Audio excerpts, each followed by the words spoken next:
Stoicism has this appeal that just won't quit. It's like a little mental fortress people think they can build around themselves. Control what you can control, ignore what you can't, that's the essence, right? But here's the thing, that's a nice ideal, but life isn't nearly that tidy.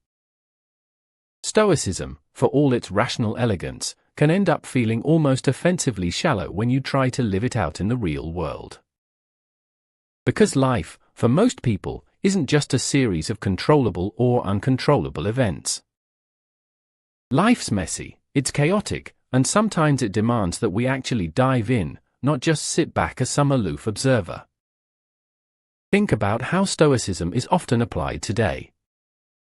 People use it as a shield, like an emotional safety net. Don't get too invested, don't let the world shake you.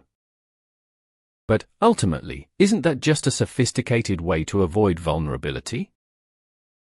Take relationships, for example. Loving someone isn't about control, it's a form of surrender. You expose yourself, your flaws, your doubts, and that's powerful, that's real. But Stoicism says, be indifferent to what you can't control, which, in practice, could mean emotionally distancing yourself. Sure, you might avoid some pain, but are you really living fully? Are you allowing yourself to be changed, to be affected? Stoicism can start to feel like an excuse to disengage from the most vibrant parts of life. Love, grief, joy, all these things are messy, unpredictable, uncontrollable. And that's why they're beautiful. Let's get even more specific. Stoics say to focus on what's within your control, your thoughts, your actions. But even this has its limits. Your thoughts are shaped by your experiences, by trauma, by culture. Imagine saying to someone with PTSD, just control your reactions. That advice sounds almost ignorant, doesn't it? Stoicism oversimplifies by implying that with enough rationality, we can separate ourselves from all this complexity. But our inner lives don't work like that. We're not perfectly rational beings, and sometimes our very lack of control is where we find humanity. Isn't it deeper, more transformative, to confront that lack of control, to grapple with it, rather than simply trying to think it away? And then there's the way Stoicism encourages you to detach from the outcome, to be resilient no matter what. Don't get me wrong, resilience is valuable, who wouldn't want to bounce back from hardship? But Stoic resilience can feel oddly numb. It's not the same as real resilience, which includes acknowledging your pain and letting it shape you. Think of a musician pouring years into mastering their craft, dreaming of performing on a grand stage.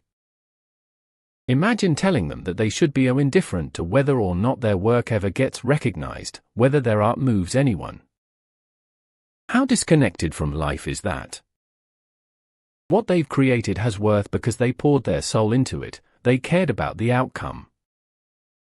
Without that vulnerability, that risk, is their art even alive? There's this Stoic idea of the view from above, where you imagine yourself outside your immediate struggles, seeing life as a detached observer. Nice perspective, may be useful sometimes, but doesn't that risk alienating you from the lived experience? Life isn't just a collection of theoretical scenarios to philosophize over. It's this intricate web of relationships, passions, failures, moments of joy. You can't step outside of it as if it's just some game board.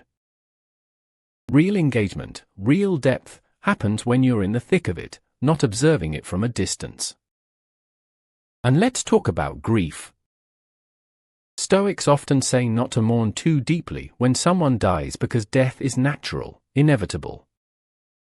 Well, sure, but that doesn't mean it isn't devastating.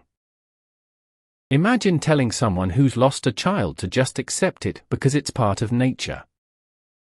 There's a fundamental callousness there, an inability to respect the depth of human emotion. Grieving isn't a failure to control your emotions, it's an expression of love, of connection. Trying to intellectualize it, to make it less painful, just feels like a denial of what it means to be human. Stoicism would have you sit there, nodding sagely, accepting loss without letting it destroy you. But maybe, just maybe, some losses are supposed to break us. Maybe there's value in letting ourselves be shattered and then finding a way to rebuild, not in trying to prevent the cracks from forming in the first place. At the end of the day, Stoicism offers a kind of cold comfort, a logic that can be handy for minor inconveniences. But when you face the real stuff, the fierce joys, the devastating losses, the wild chaos of a life fully lived, Stoicism feels like it's glossing over the richness, the messiness, the very things that make us who we are. It's neat and rational, yes. But maybe, just maybe, it's also a bit hollow.